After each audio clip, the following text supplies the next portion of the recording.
floated in the silence of space, his hands working on a broken satellite. The Earth hung below him like a blue marble, beautiful and familiar. He had done this repair work 100 times before. It was boring, really, just another Tuesday. But today was different. Today, his scanner showed something strange. There was a shape hiding near the satellite, something big, something that should not be there. He said into his radio, "Are you seeing this?" Back on Earth stared at her screen. She was the mission control specialist, and she had never seen anything like this before. "I see it. What is that thing?" "I don't know. I'm going to take a closer look." "Oh, wait." But was already moving. He was not a careful man. He was curious, and curiosity always won against caution in his mind. He floated toward the strange shape, and as he got closer, the shape became clearer. It was a station of some kind, metal and glass and strange lights. It was almost invisible against the stars. Touched the surface. It felt warm under his gloved hand. I think someone built this." "That's impossible. We would have seen." The wall gave way under his hand, fell forward into the station, crashing through what he later learned was an observation window. Alarms screamed. Lights flashed red. The air rushed out into space. Grabbed a roll of emergency tape from his belt and started patching the hole. It took him 30 seconds. The alarms stopped. The air stabilized. "Okay," he said to himself. "That was not great. I should probably apologize to whoever owns this place." He did not know that he had just survived something impossible. The vacuum of space should have killed him in seconds. The broken glass should have torn his suit apart. The cold should have frozen him solid, but did not think about any of that. He just thought about finding someone to say sorry to. The station was dark and quiet, walked through halls that were too small for him. The ceilings were low. The doors were narrow. Everything smelled strange, like metal and flowers and something chemical. Then he was a creature about the size of a large dog. He had 6 legs, 2 arms, and huge eyes that reflected the light like mirrors. He had been watching Earth for 200 years. He had written 3,000 reports about the strange creatures living on the planet below. He had predicted their extinction at least 50 times. And now one of them was standing in his station, breathing his air, looking at him with a calm expression. Screamed, held up his hands. Hey, it's okay. I'm sorry about your window. I didn't mean to break it. I can pay for the damage, probably. Do you take Korean one?" Could not speak. His translator was working, but his mind was not. He was looking at his environmental scanner. The readings made no sense.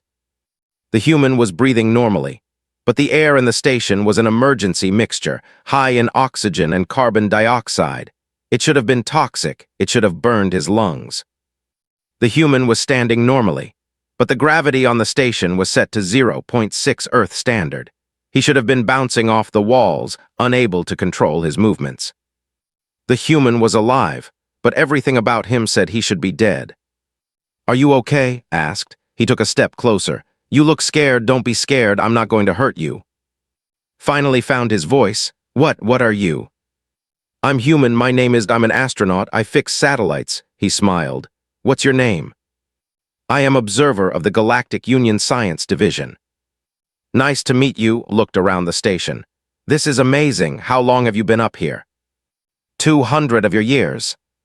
Sighs went wide. 200 years watching us. "Watching your planet. Earth is classified as a Class 7. It is one of the most hostile environments in the known galaxy. We have been waiting for your species to go extinct." Laughed. He actually laughed. "Extinct? Why would we go extinct?" Stared at him. "Your gravity is crushing. Your atmosphere is corrosive. Your star bombards your surface with radiation. Your planet is covered in predators and parasites and poison. You have bacteria that can eat metal. You have weather patterns that destroy cities. You have geological activity that reshapes continents. Everything about your world is designed to kill." Thought about this for a moment. Yeah, but it's home. You get used to it." His legs felt weak. He sat down on the floor. "You get used to it," he repeated. "Sure, humans are pretty tough. We survive things." Reached into his pocket and pulled out a small wrapped bar. "Hey, are you hungry? I have a protein bar. Do you eat food?" Scanner analyzed the bar automatically. The results appeared on his screen.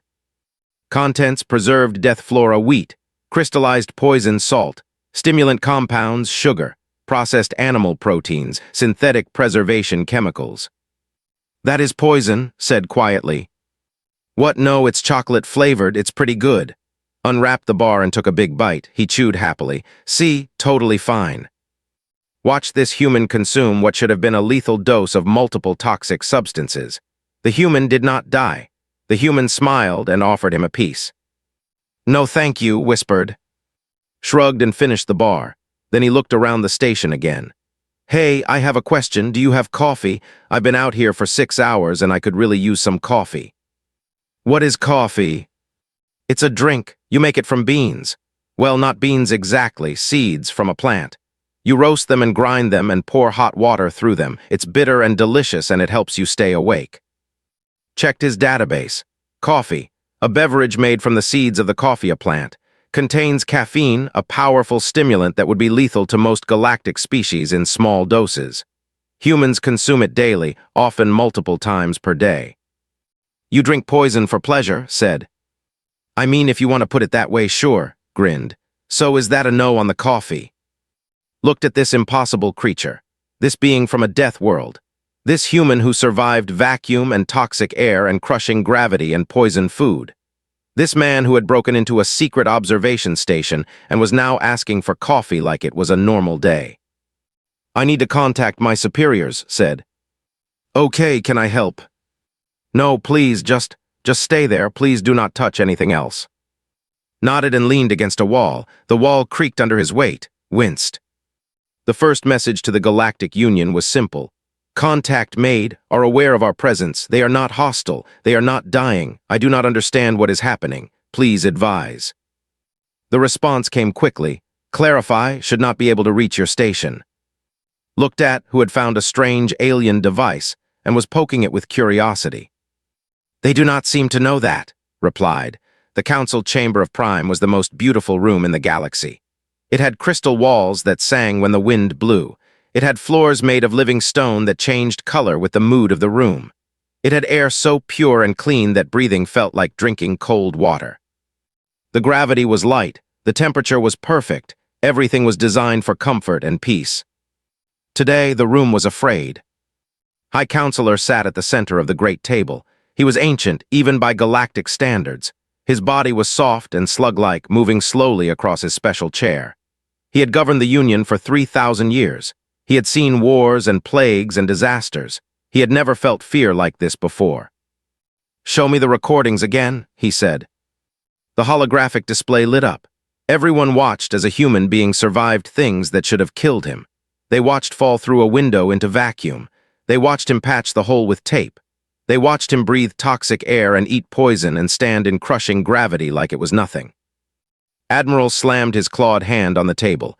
He was a reptilian creature covered in green scales built for war. This is a threat. We must act now, before they spread. Act how? Asked another counselor. They already have nuclear weapons. They invented them to use on each other, on themselves, and they survived. Impossible, growled. I have the records. The counselor pulled up another display.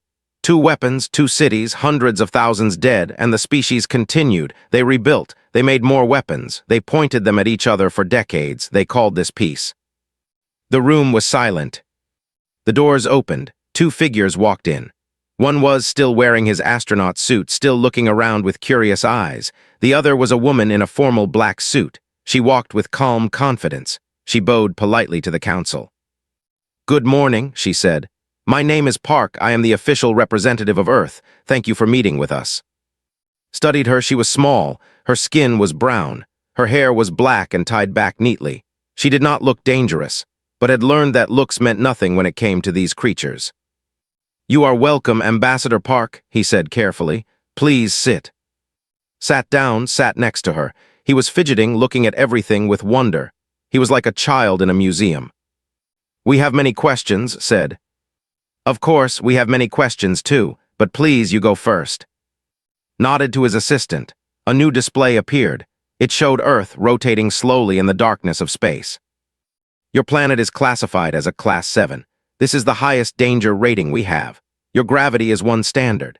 Most species cannot survive above 0.6. Your atmosphere contains oxygen at toxic levels. Your star produces deadly radiation. Your surface is covered in organisms that kill and consume each other constantly. Your weather systems regularly destroy large areas of land. Your geological activity reshapes your surface violently. Listened patiently. Yes, that sounds about right. And yet your species has survived. Not only survived, thrived. There are 8 billion of you. 8.1 actually. We did a census recently. Leaned forward. How is this possible? Thought for a moment. I suppose we just adapted. Humans are very good at adapting. When something tries to kill us, we find a way around it, or through it. Or we just refuse to die until we figure something out. Refuse to die? Asked. Yes, we're stubborn that way. Raised his hand. Can I add something? Nodded. The thing is, said, we don't really think of Earth as dangerous. I mean, sure, there are some scary places, but mostly it's fine, it's home. We have beaches and mountains and forests. We have dogs and cats and birds. We have pizza and music and football. It's nice. Nice, repeated. Your planet is nice. Yeah, well, except Australia. Australia is kind of intense. The council members looked at each other.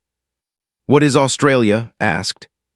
It's a continent on Earth. It has a lot of difficult wildlife, spiders and snakes and jellyfish and sharks. Some of the most venomous creatures on the planet live there. And this is part of Earth, the same Earth you described as nice. Yeah, but the people who live there are really friendly. They adapted. Stood up, his scales were dark with anger. This is a waste of time. These creatures are too dangerous to allow into civilized space. I propose we quarantine their planet, cut them off. Let them stay in their death world where they belong.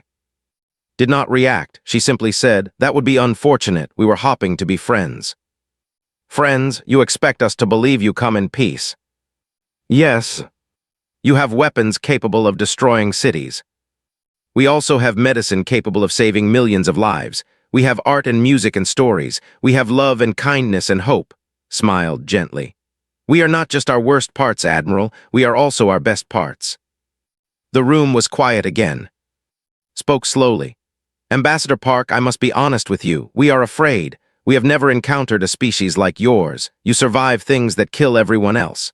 You eat poison and breathe toxic air and live under crushing gravity. You fight each other with terrible weapons and somehow keep going. We do not understand you.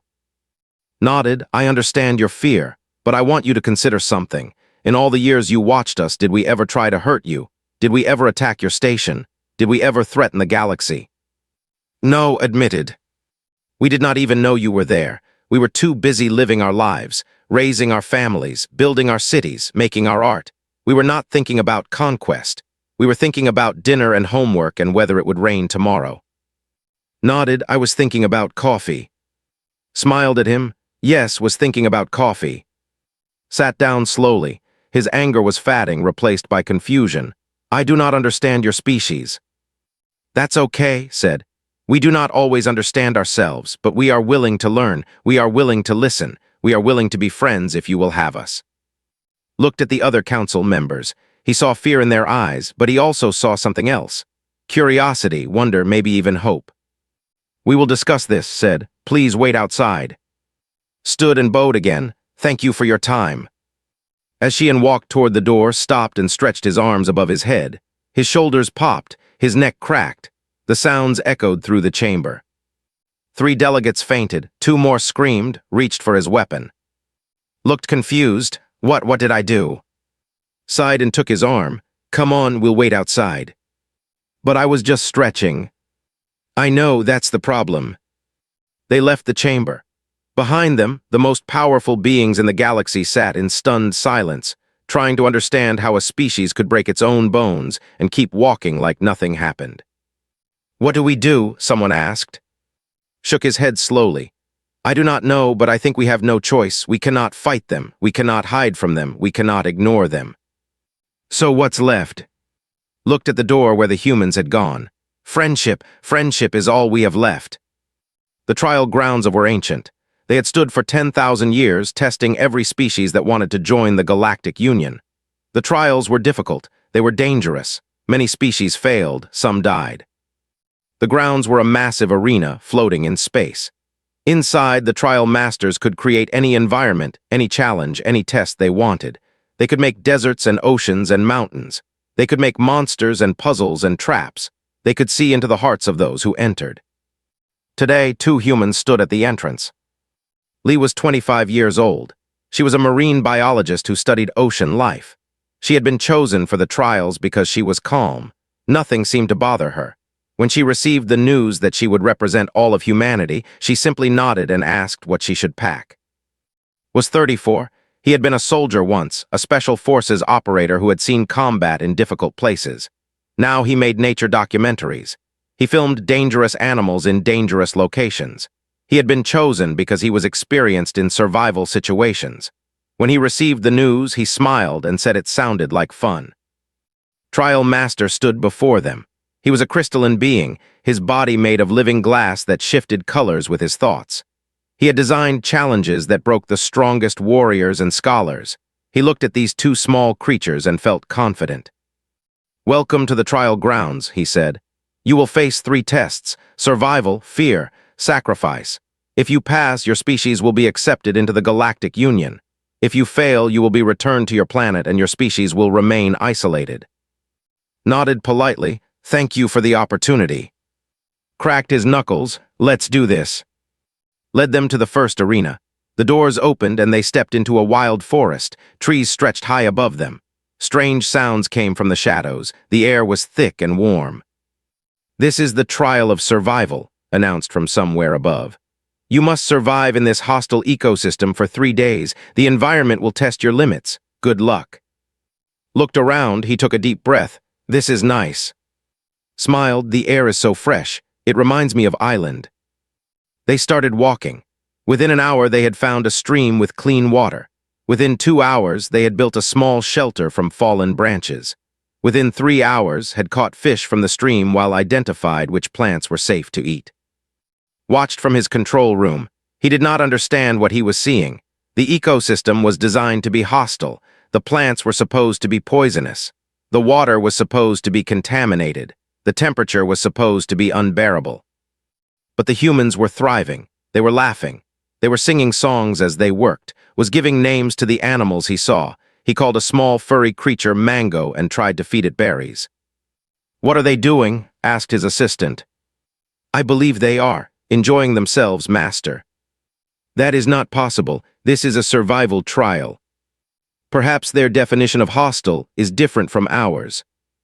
Increase the difficulty. He made it rain. He lowered the temperature. He released predators into the forest.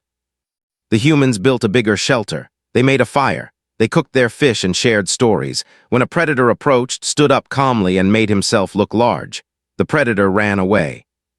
"Did you see that?" said excitedly. "That thing had 6 legs, 6. I have to get footage of this for my documentary."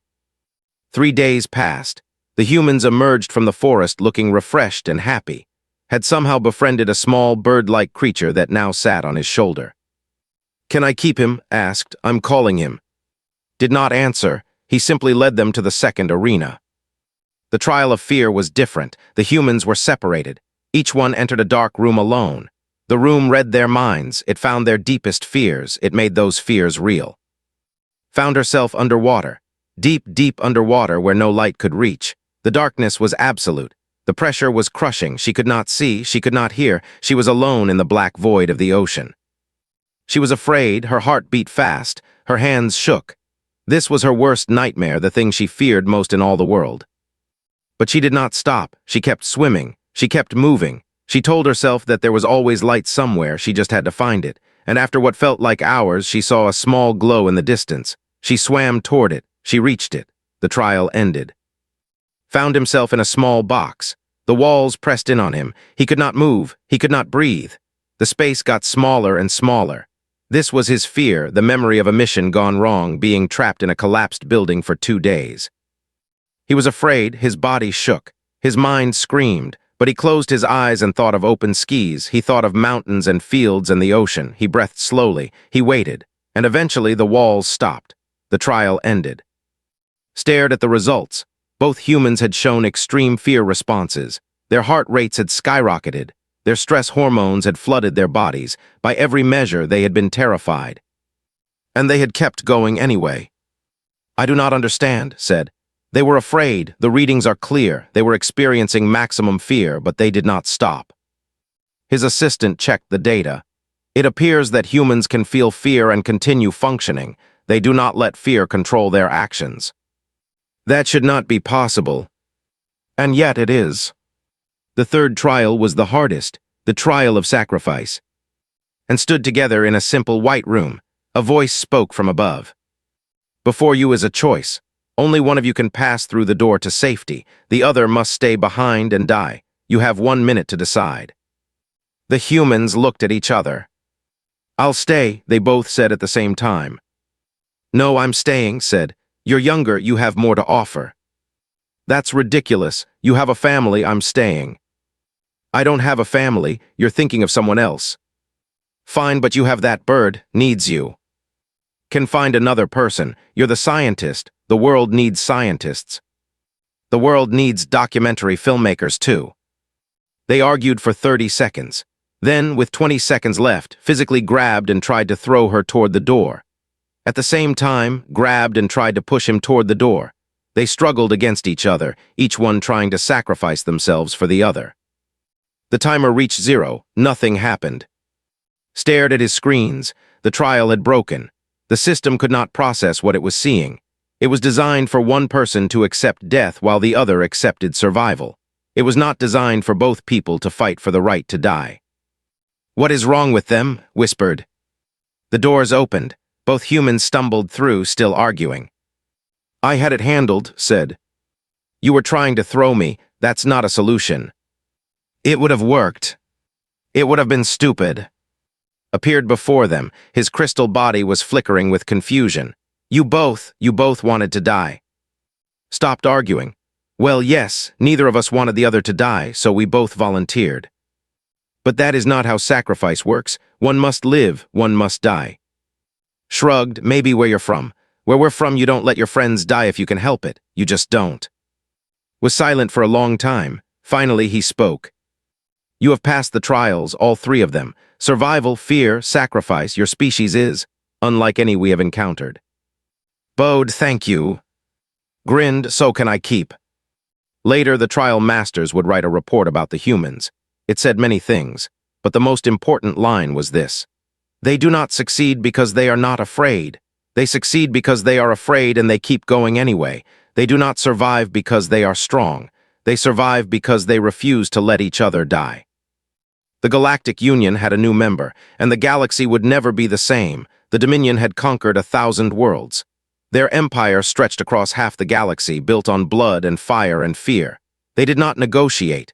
They did not trade. They took what they wanted and destroyed what they did not need. Warlord was their greatest champion. He was massive, 3 meters tall, covered in black armor that had been forged in the heart of a dying star. He had never lost a battle. He had never shown mercy. He believed that the strong should rule and the weak should serve or die. When the Dominion attacked a Union colony world, led the assault himself. 10,000 warriors, 100 warships, enough firepower to burn the planet clean. What he found instead was a small peacekeeping force, 50 humans, 2 ships, and a woman named Commander. Was 40 years old. She had gray in her hair and scars on her hands. She had served in the Korean Navy for 20 years before joining the Union peacekeeping fleet. She was calm and quiet and very, very dangerous. Commander, her communications officer said, the Dominion fleet is demanding our surrender. They say they will destroy us if we do not leave. Looked at the tactical display. 50 against 10,000, 2 ships against 100. By any reasonable measure, they had already lost. Tell them no, she said. Ma'am, tell them no, we're not leaving. These people are under our protection. The officer swallowed hard and sent the message. Received the response and laughed. He laughed so hard his officers thought he might choke. 50 of them, 50. They refused to surrender with 50 soldiers. These are insane. Should we attack, Warlord? Of course, wipe them out, make an example. The Dominion forces landed on the planet. 10,000 warriors marched toward the colony. The ground shook under their feet. The sky darkened with their ships. And then the humans attacked. They did not attack like any enemy the Dominion had ever faced. They did not form lines. They did not hold positions. They appeared from nowhere, struck fast, and vanished before anyone could react. They targeted supply lines, they disabled vehicles, they created chaos. Sergeant Bay was a combat medic. He was 29 with a kind face and steady hands. His job was to keep people alive. He did not like fighting, but when he had to fight, he fought. In one engagement, he took down 6 Dominion soldiers by himself. He was shot twice. He kept moving.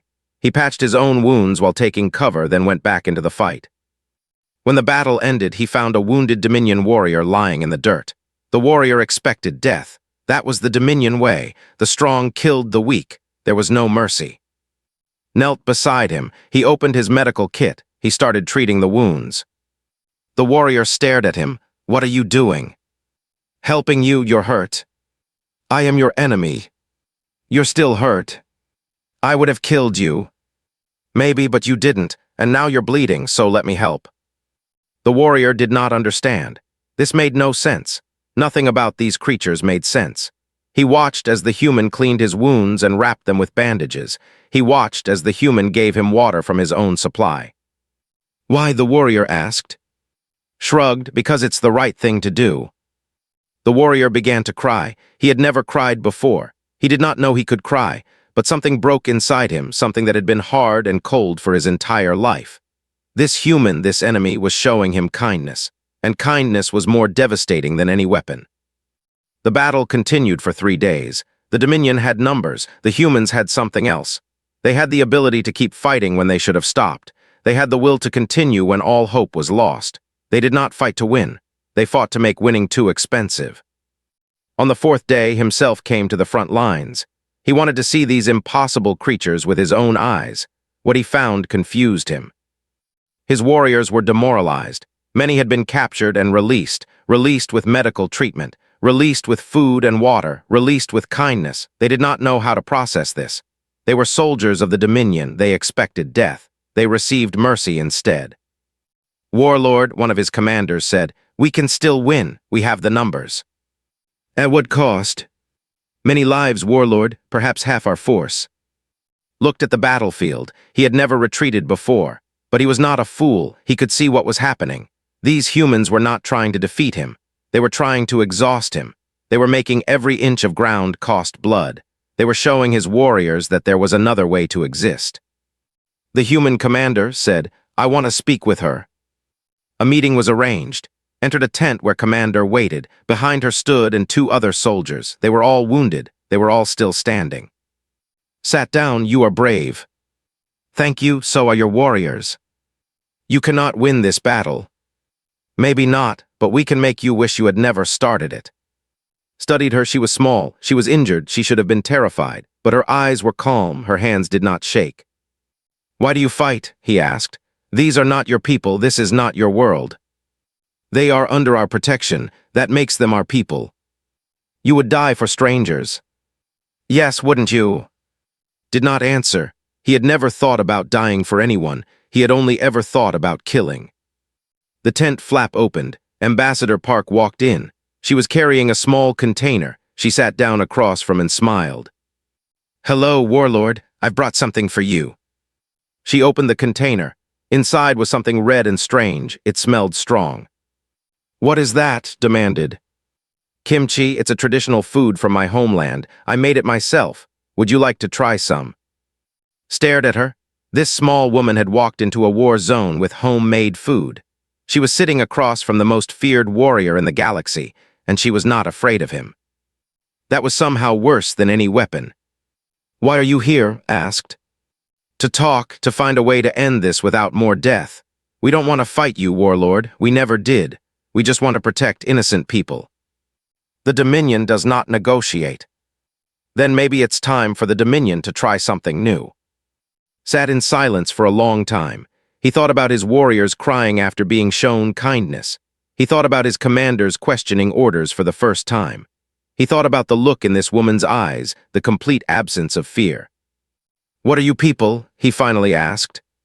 Smiled. "We're humans. We're very good at not dying, and we're even better at making friends." The war ended that day, not with a final battle, not with surrender, but with ordering his forces to withdraw. He told his commanders that they were not worth the cost. But the truth was simpler than that. He had met something he did not understand, something stronger than strength, something harder than armor. He had met kindness, and he did not know how to fight it. As the Dominion ships left orbit, stood beside and watched them go. "Do you think they'll come back?" he asked. "Maybe, probably, but not today." "What do we do then?" Smiled, "We do what humans always do. We survive, we help each other. We refuse to give up." Nodded, somewhere in the distance he could hear children laughing. The colony had survived. Against impossible odds they had survived. Because that's what humans did. They survived. And somehow, impossibly, they made even their enemies question whether survival was all there was to life. 50 years had passed since first contact. The galaxy was different now. Better in most ways, stranger in all ways. Doctor was 78 years old. His hair was white, his face was wrinkled. His hands shook sometimes when he poured his coffee, but his eyes were still bright, still curious, still full of wonder. He was called the First Friend now. There were statues of him on 12 worlds. Children learned his name in school. He had become a symbol of everything that happened when humans met the galaxy. He hated the statues. He thought they made him look too serious. "I was just looking for coffee," he told people. "I didn't mean to change the universe." But he had changed it. They all had. The Galactic Union was transformed. Human doctors had shared their knowledge of healing, and now species that once died from simple injuries could survive. Human farmers had shared their knowledge of growing food in difficult conditions, and now worlds that once starved had plenty to eat. Human artists had shared their music and stories and paintings, and now the galaxy was full of beauty that had never existed before. And then there were the pets. 12 species had adopted the human concept of pets. Small creatures that served no purpose except to be loved. It seemed ridiculous at first. Why would anyone keep an animal that did not work or provide food? But then they tried it, and they understood. Love did not need a reason. That was perhaps the most important thing humans had taught the galaxy. Elder was 250 years old now. His body was failing. His eyes did not see as well as they once did. But his mind was sharp and his heart was full of something he had not known before meeting humans. Hope. He stood at a podium in the Grand Academy of Prime. Before him sat thousands of young aliens from 100 different species. They had come to learn about humanity. They had come to understand the impossible creatures who had changed everything. "I watched them for 200 years, said. "I watched from my station documenting their lives, predicting their extinction. I was certain they would die. Everything about their world said they should die. The gravity, the atmosphere, the predators, the diseases, the weapons they built to use on each other."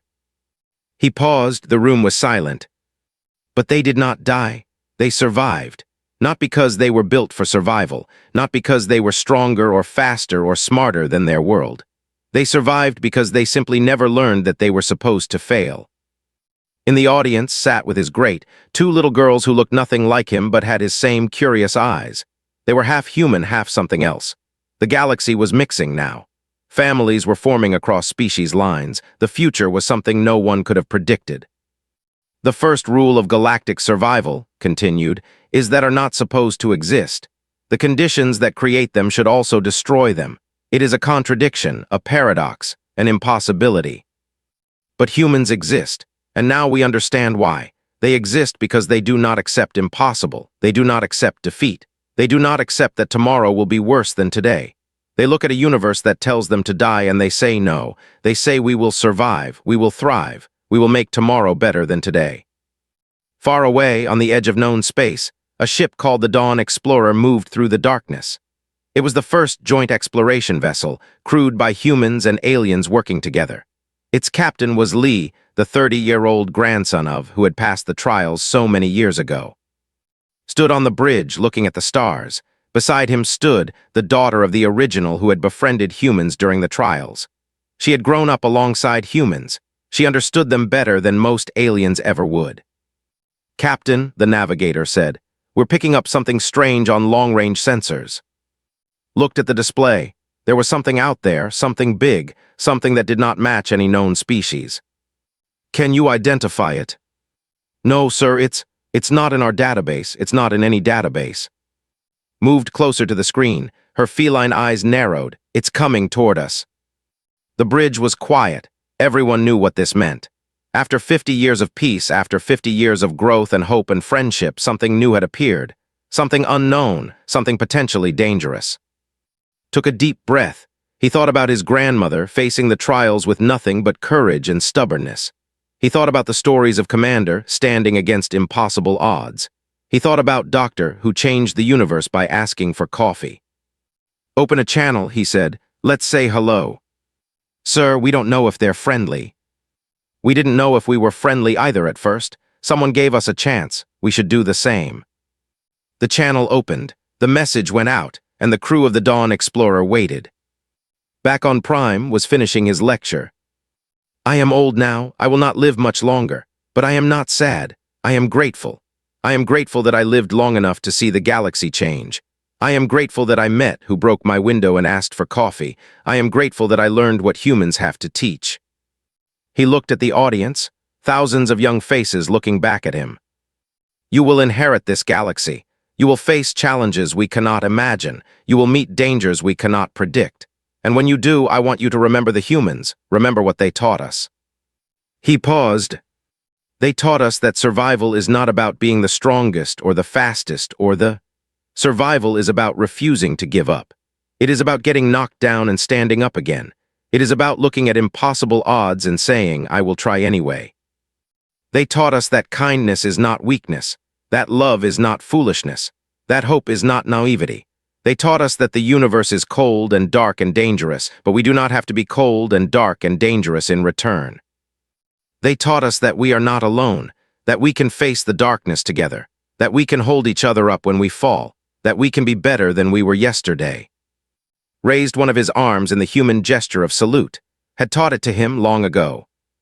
To the humans, he said, to the impossible species, to the who never learned they were supposed to die, thank you for everything. In the audience raised his coffee cup. His great-granddaughters looked up at him. "Grandpa," one of them whispered, "why are you crying?" Smiled and wiped his eyes. "Because I'm happy, little one, because I'm very, very happy." The lecture ended, the audience stood and applauded, and somewhere at the edge of known space, the Dawn Explorer received a response to their message, a simple signal, a greeting. Something new was beginning. Captain looked at his crew. "Well," he said, "let's go make some new friends." The ship moved forward, into the unknown, into the darkness, into whatever came next. Because that's what humans did. They moved forward, they survived, they hoped. And somehow, impossibly, wonderfully, they taught the entire galaxy to do the same. The first rule of galactic survival was that we're not supposed to exist, but rules were made to be broken, and humans were very good at breaking rules. They were even better at making new ones.